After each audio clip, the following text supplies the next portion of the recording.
Welcome to English for Engineers. I'm your host, Olivia Augustin. Join me on my podcast as I dig deep into all things technical English, business English, and international business communication to bring you a lifetime of knowledge in a digestible format.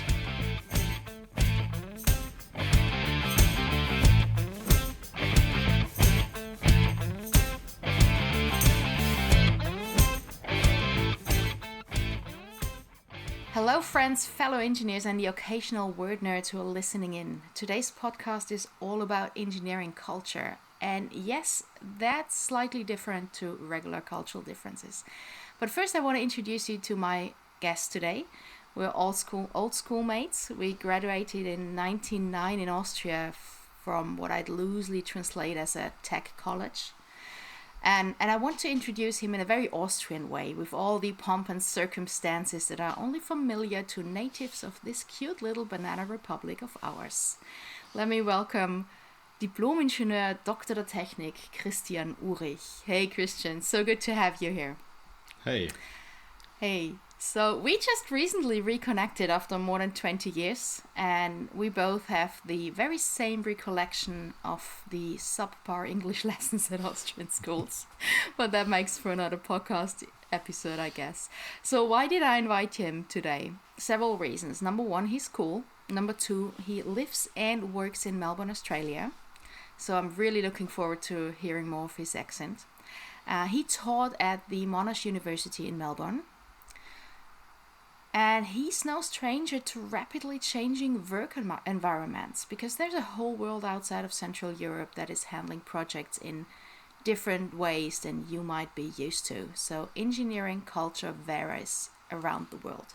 But I hand it over to you, Christian. Why don't you tell us a little bit about your background and introduce yourself?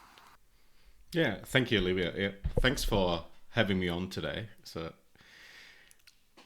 so as you said, we met, and I guess we spent together almost 5 years. 5 years in the same room. 5 years, yeah. In the same room. And I can't remember. I don't think it was always easy, because it was not that many girls. I think it was mostly boys in the class, as I remember it. I think me and Elizabeth, if I remember correctly, two of us, yeah. So, and a lot of big brothers. Yeah. Yeah. No, but all good. And I think as we had our first chat, it was kind of remembering our English classes, as you were saying.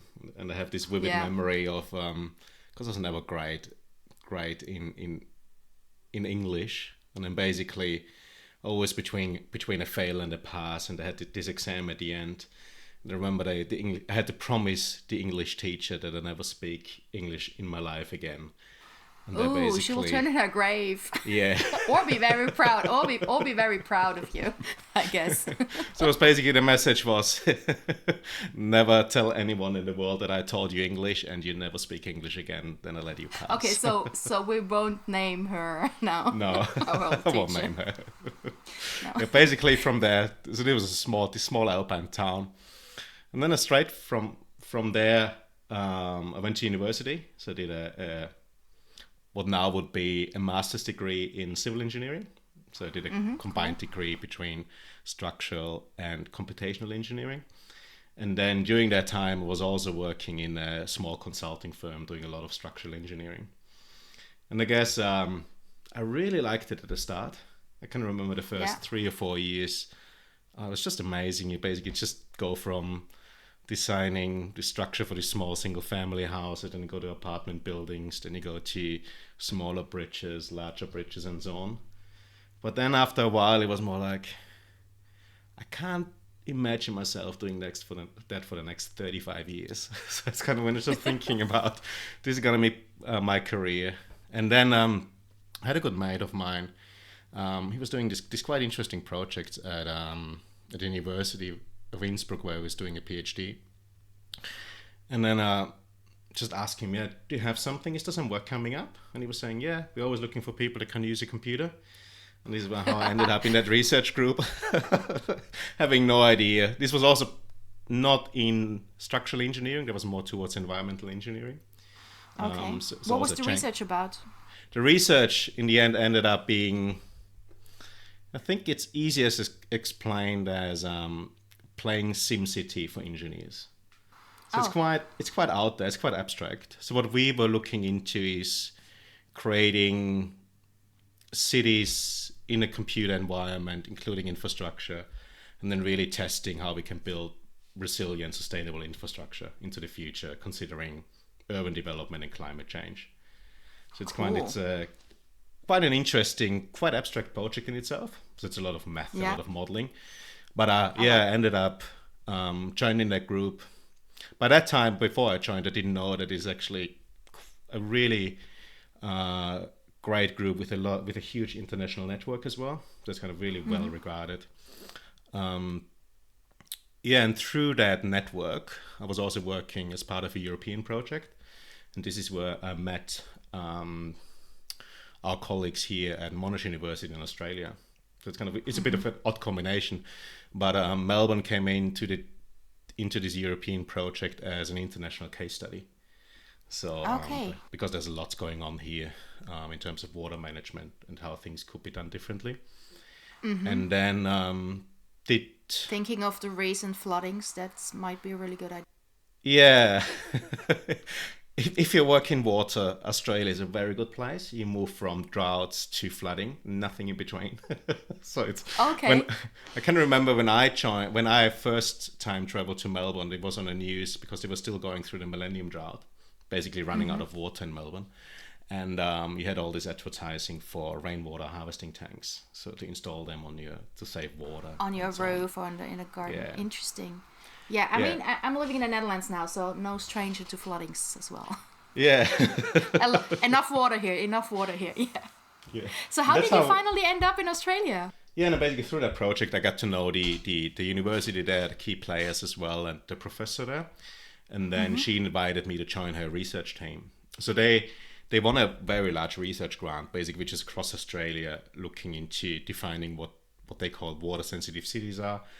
These are different terms that are used around the world for the same concept. So it's all about nature, sustainability, greening cities again, bringing that back. She wanted to work with me, so she brought me into her research team. And then I did that for a couple of years. And then there was an opening coming up at Monash University. So basically, and then I started there as a lecturer for a few years.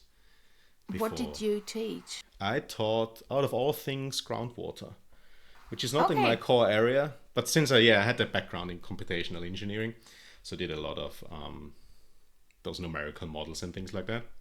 So I taught groundwater modeling in particular and did that for undergrad classes as well as at a master's level. And then continued my research in that area as well. That sounds super interesting. Yeah. So many questions just popping up in my head now, but I have jotted down another one I wanted to ask you. Gosh. So and then we were talking... Yeah, sorry. Okay, go on. And then basically from here, so this was then during I was saying if you're thinking of doing an academic career, it's a great pathway. It's very competitive. But one of the challenges I had with it is I love teaching. I love doing research. Don't like it. I like doing it at the same time. So it is basically you're torn in many directions. It's quite intense. In particular during the COVID phase, it was really challenging. Because then a lot of basically whole universities, everything shifted online. You're still meant to have your research going on and so on.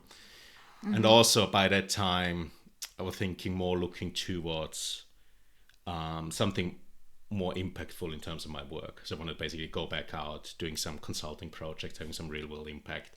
And that's why I joined then quite of a boutique environmental engineering consulting firm. So during the pandemics, things changed for you as well. Yeah, things changed a lot. Interesting. Interesting. Yeah. Okay.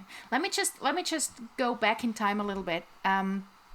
When we were talking last week, catching up after those almost 25 years, one of the first topics we touched was how different engineering in Austria or Germany is compared to the rest of the world. And you nailed the phrase, you said numbers versus text. Yeah. And you shared an experience from when you worked in Austria as a structural engineer, and you said you had meter-long sheets of paper, handwritten, almost handwritten calculations, and how that differs to document-based engineering. Can you elaborate that a bit? Can you explain the difference? Yeah, so this is and look, I worked mainly in Austria in structural engineering, so that's what I can comment on. But also basically also throughout universities, I guess it's a similar story. So you start your work with a cover sheet, and then I remember we did quite highly specialized structural designs for large skiing arenas and things like that. And it was basically the second page was immediately going into handwritten analysis. So it's kind of, you really start with numbers. Basically, you have the table of content, and then numbers. And I can remember we started at some point measuring it's not just how many folders you have filled. It was basically just how many meters of wall of structural designs you have basically done. And I can remember it's just this enormous project. I think we ended up with 3 or 4 meters just handwritten structural designs there. But as I said, this is basically just let the numbers and the drawings speak for themselves. So that's basically it. Oh yeah, that could be a catchphrase of Austrian engineering: "Let the drawings speak." Yeah. True. But I think what is interesting there, because it's the expectation of an Austrian engineering and engineering design firm. This is how you do work. Because I can remember also when we had work coming in, and also then basically just having a look or certifying what other people did in terms of their structural designs. And it was literally the same. It started with the cover page and then straight went into numbers. And you were so used to the structure, you knew what to look for. So it's kind of that you could navigate that space. And was great. Yeah, I even remember vaguely one of our teachers, one of our professors telling us that we don't need to be good communicators necessarily, that we don't need to be able to write in a certain way, that we don't have to be able to write persuasive, or that we don't have to be able to express ourselves, because we get a secretary later for that kind of stuff, which is a weird thing to say now. And we always should trust the drawings and the numbers. And so how change that? Because I know when we moved to the Netherlands, from Austria to the Netherlands, I've never worked as an engineer in the Netherlands, I have to say, but my husband does. And so I know from him how he had to change from everything based on numbers and drawings to a document-based engineering. So what's your experience with that? What did you have to learn? How did you have to change your perception of documents? Yeah, it is so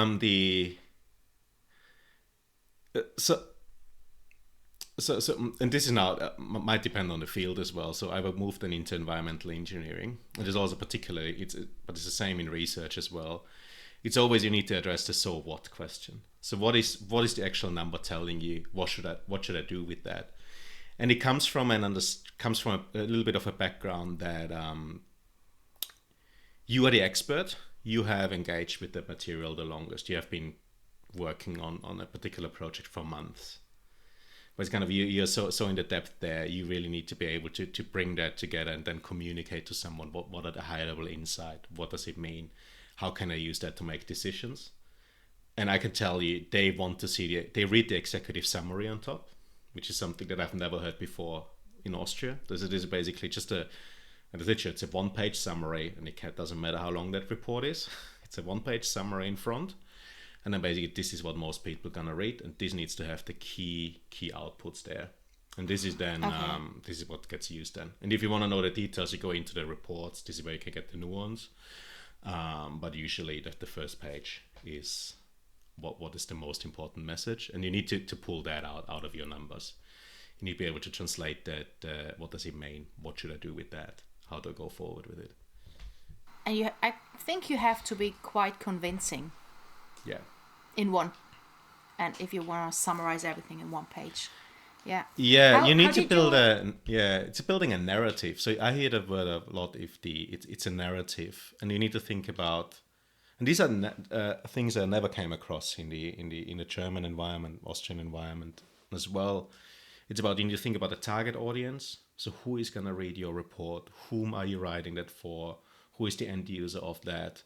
This is then also depending on, this is then how you pull the information out. present it back, and then really build the narrative, the story around that. What have you found, and what are you meant to do with that?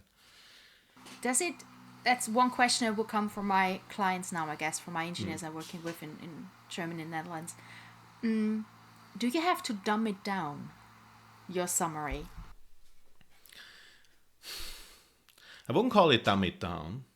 It really depends on whom you're addressing with that. Because in the end you are, and this now depends on really, so we write, for example, we work a lot with governments as well, so local and state government, and then your work might influence policy. So that goes then into a briefing for a minister, for example, what they should do with that work.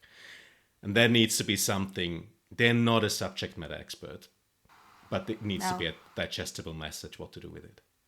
So it's kind of digestible. That's a good word. Yeah, and it's not a dumbing down, but in the end, it's kind of the you need to bring it to you need to translate it so your target audience can use it. So. Yeah, you have to translate all those numbers into phrases and words your client can use to further communicate their project, I guess. Because for them, a number is in the end is kind of, I don't know what to do with that. So they're sitting in front. It's kind of, what are you telling me? What should I do? So this is what it comes down to, and then it's basically helping them. How did you go from, as you said earlier, you were not good at English at school, and how did you go from being that Austrian guy to how did you become a convincing writer? I wouldn't say I'm a convincing writer myself yet. What it comes down to is following the structure that people give you. I think this is one of the things that I learned, or that was taught very early on.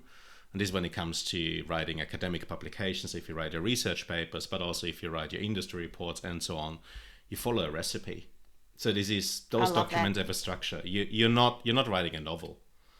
It's Sorry, I'm laughing because we did not talk about that earlier. But what you don't know that one of the things that I almost preach is follow their structure, and you're not trying to win a Nobel Prize, Nobel Prize of Literature. You're not writing poetry. Just follow the recipe, follow the structure. That's one of my students hear from me all the time.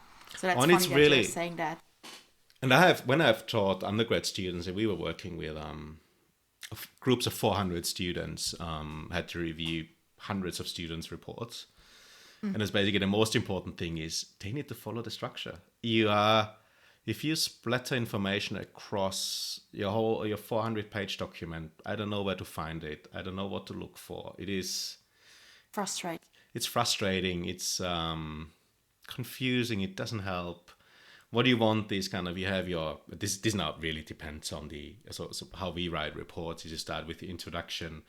There needs to be what's your aims, what have you done there, how have you achieved the objectives, then you describe the methods that you have done, then your results, and then conclusions and insight, and then at the front you write an executive summary. And all those things need to follow the structure. Yeah, and this is how you start. And if you look, there are people that can write brilliantly. They can deviate from that completely fine. Because you just enjoy their reading. Yeah, you just enjoy their reading. Yeah, their writing. They present it in that way and just flows, and it works really well. If you are not a confident writer, really stick to those, and then you find it much easier. And then it becomes basically, it's just that people are saying it's a recipe in the end that you follow. It's kind of it's like in a cookbook as well. And you might have seen those on the internet where they now start always with a massive backstory about whatever, how that comes. Nobody cares. Everybody knows. Everyone knows to scroll down. Yeah. What do you scroll to? Recipes. I want to see the ingredient list, and then I want to see the methods, and that's it. And that's it. And that's also the same in an engineering report. This is what you want to see, and you know what to look for. That cooking analogy wouldn't work with me because I open the book and then I just look at the picture and I do whatever I want with the recipe. Yeah. So yeah, for me you would have to explain it like a mathematic formula that I have to follow. Yeah. Interesting. So that was the difference between let's call it numbers based and document based engineering, or traditional Austrian engineering, document based engineering.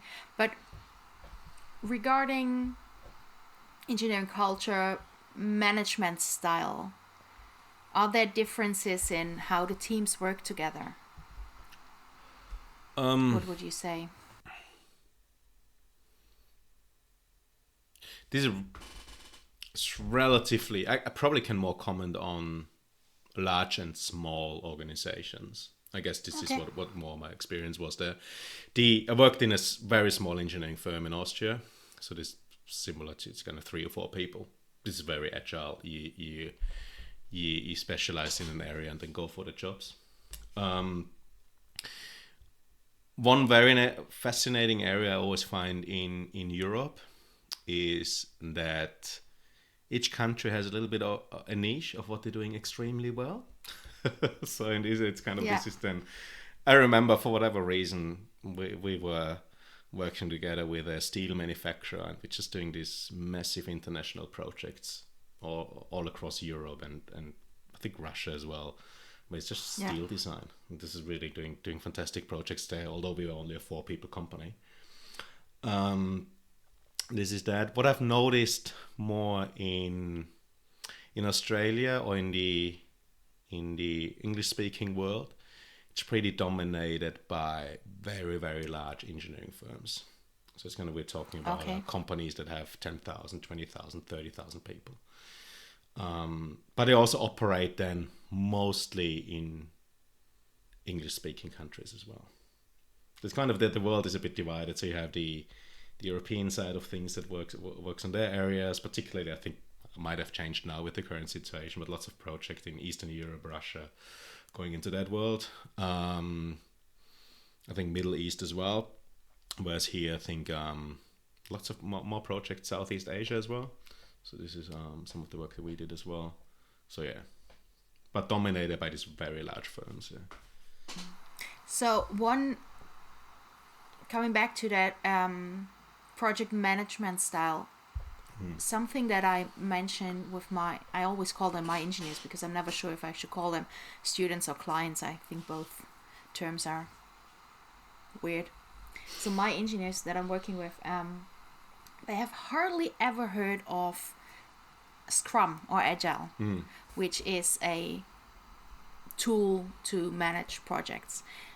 Interestingly enough, it is used in the Netherlands. I mean, it comes from the IT world, but it is used for big infrastructural projects in the Netherlands as well. How is that in Australia? Because my Dutch engineers, they almost all know what Scrum and Agile is. As soon as I'm talking to Austrians and Germans, they're like, never heard. What does the word even mean? That wouldn't work. No, I can't imagine. Yeah. An Austrian civil engineer using that. Look, we come across it. I think it's not mainstream yet. I think look, it depends on the area. It is we find it if you do product development. So this is when we also started to use it. If we build, let's say, software tools or decision support systems for clients, this is when we would start to move into that area of Scrum. So it's kind of when we are also starting to use it for larger projects as well. Put it that way. So it's coming in. It's particularly when we use it when a client is unsure what the outcome of their project should be. So put it that classic. way. Then it's good. Then it's really useful. So we usually then start to have multiple stages in a project, multiple exit points, and between that we use those Scrum and Agile techniques to navigate, work path with the client, what to do, develop a minimal viable product, start to iterate on that, and through that actually develop some where the client can see, all right, this is actually what I'm after. So this is in those that shorter sprints really help the client to decide what he wants or what they want. So that works well in those environments but then there are other projects where it's kind of where there's a really clear outcome. So it's kind of let's say, look, we want to have a demand analysis. We want to understand how households use water and how that changes on the climate change. That is a really clear question that wouldn't necessarily use those. No, true. Those methods. So it's really depending on the task. larger projects where the outcome is a bit uncertain, this is where you move into those areas. Also, when it's more research driven.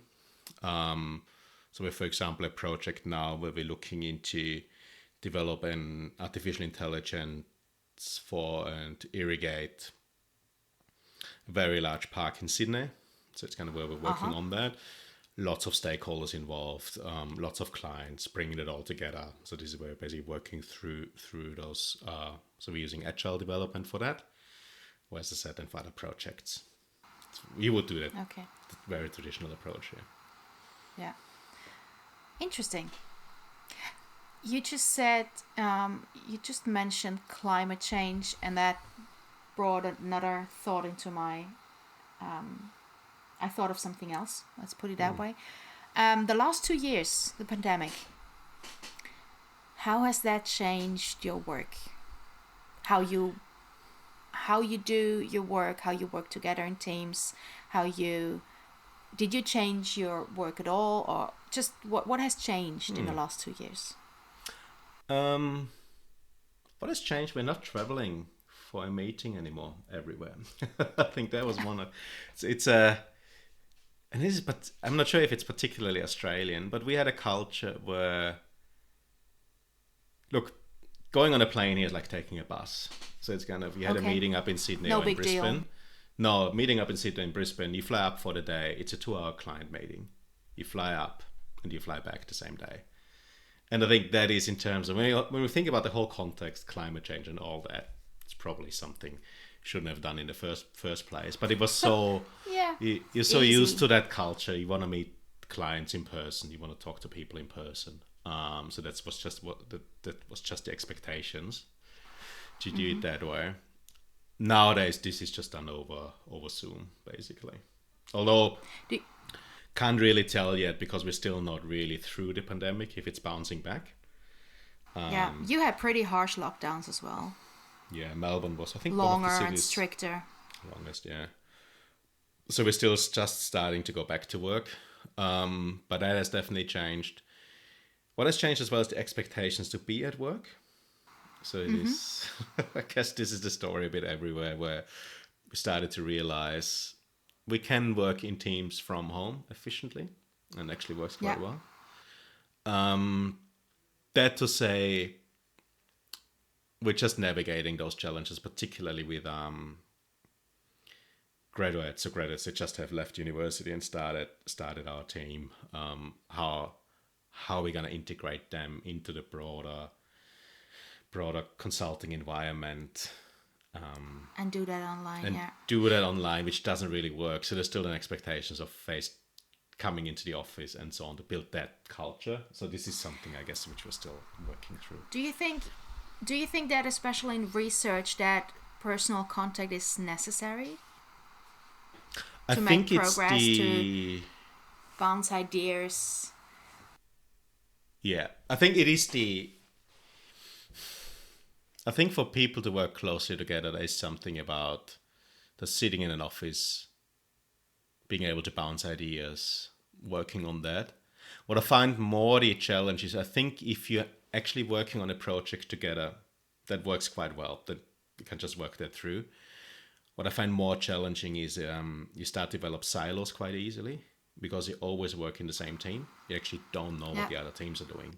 And I think that visibility is, particularly when you're young, can be quite a challenge because it's just, you don't have any insight what other parts of the company are doing, but you might actually be interested in some work, might want to join their teams, want to explore something there, but you just don't have any visibility on that. It's a kind of a professional isolation. Yeah, and I can see that. Yeah, you basically, because it just, you have your hierarchies, you have your team structures, you work within those teams. You don't have the coffee break where you just hang out, have a random chat. Oh, just working on that issue.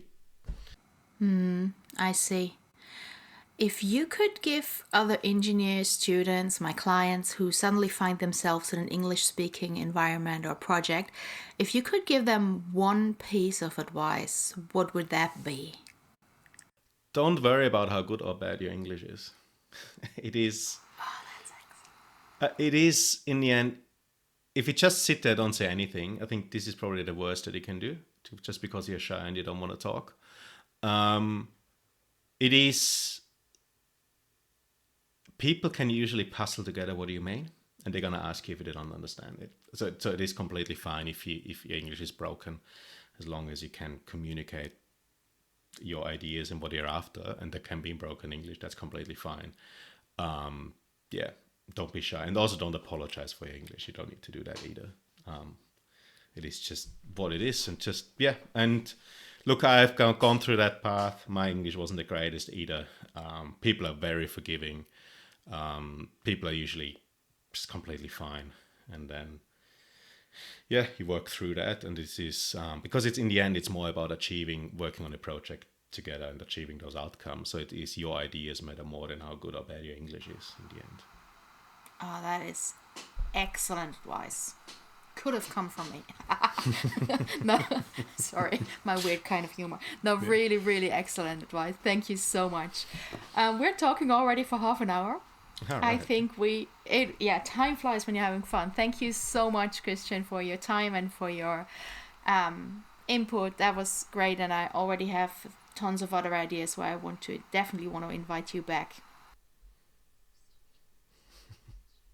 Thank you so much.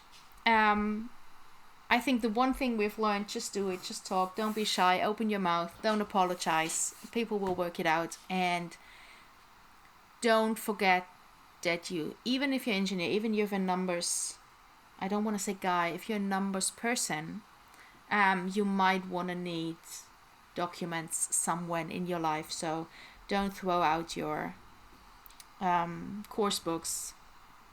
You might want to need it, or you just come to me and take a lesson. That's always a good idea. Okay, Christian, thank you so much for your time. Thanks that was it for today. Oh, it was great. It was really great. I could go on. Okay, that was it for today, my friends. This was English for Engineers. I'm your host, Olivia Augustin. Talk to you soon.